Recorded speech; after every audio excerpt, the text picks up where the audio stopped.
नमोस्तोचर Shri doctor मंगनजन Ashta Madhya Pradesh से अपनी शंका रख रहे हैं।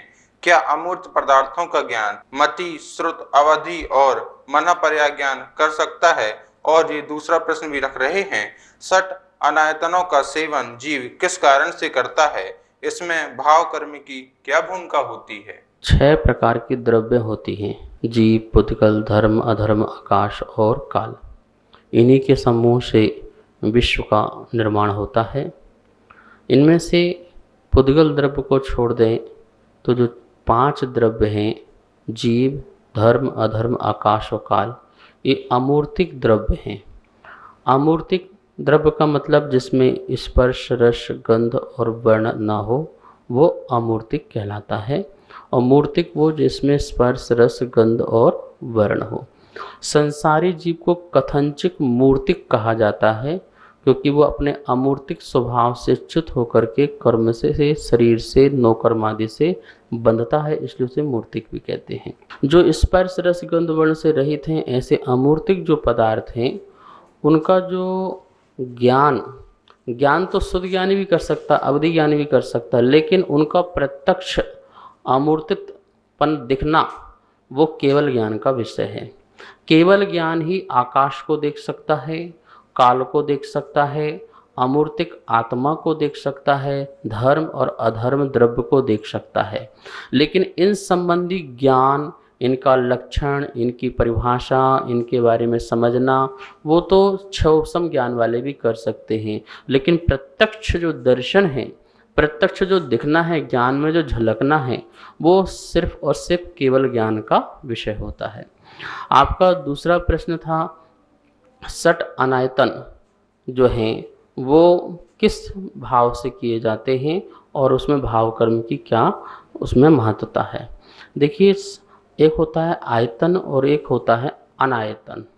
हमारे यहाँ आयतन जो है देव, शास्त्र, गुरु और उनको मानने वाले, तो ये हो गए 60 आयतन।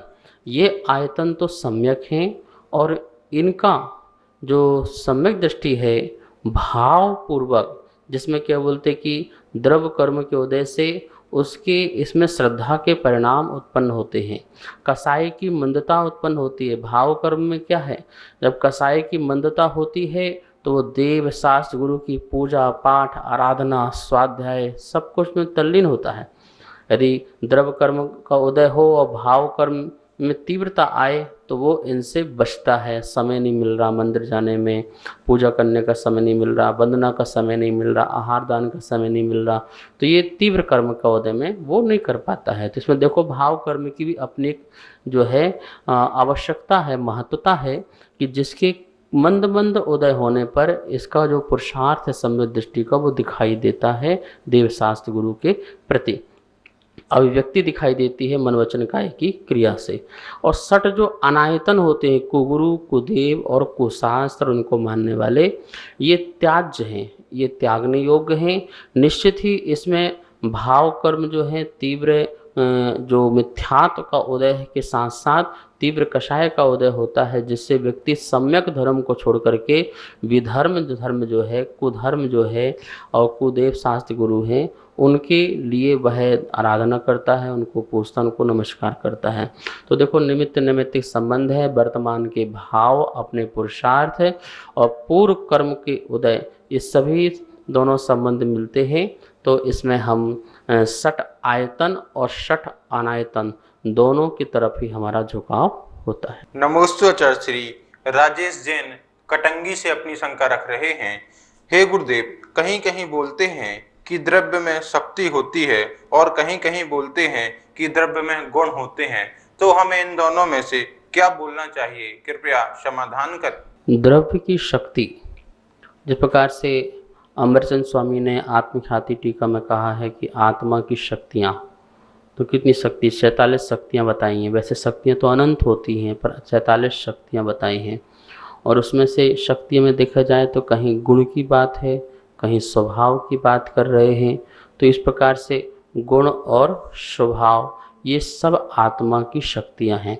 जब हम शक्ति वर्ड बोलते हैं तो स्वभाव भी आ जाता है, गुण भी आ जाता है, उनकी पर्यायें भी आ जाती हैं, सब कुछ आ जाता है।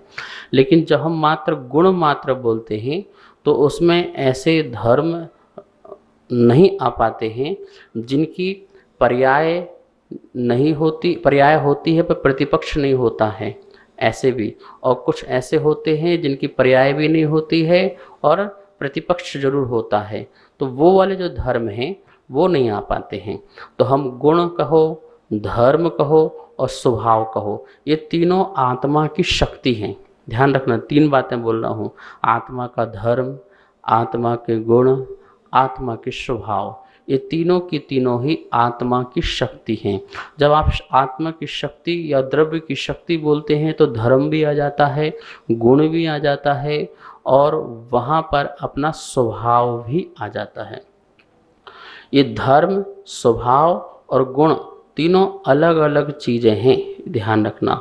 धर्म में देखिए और गुण में और स्वभाव में क्या अंतर है। गुण वह है जिसकी पर्याय होती है पर उसका प्रतिपक्ष नहीं होता कोई, वो गुण कहलाता है।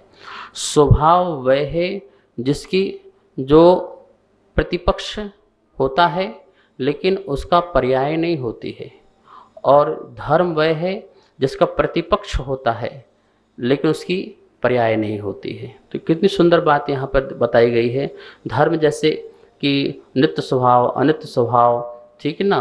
तो इस प्रकार से ये जो चलता है, ये बहुत सारे धर्म, अनंत धर्म होते हैं, अनंत स्वभाव होते हैं और अनंत ही जो हैं क्या गुण होते हैं। और इनके समूह को यदि हम मिला देते हैं तो वो शक्ति कहलाती है।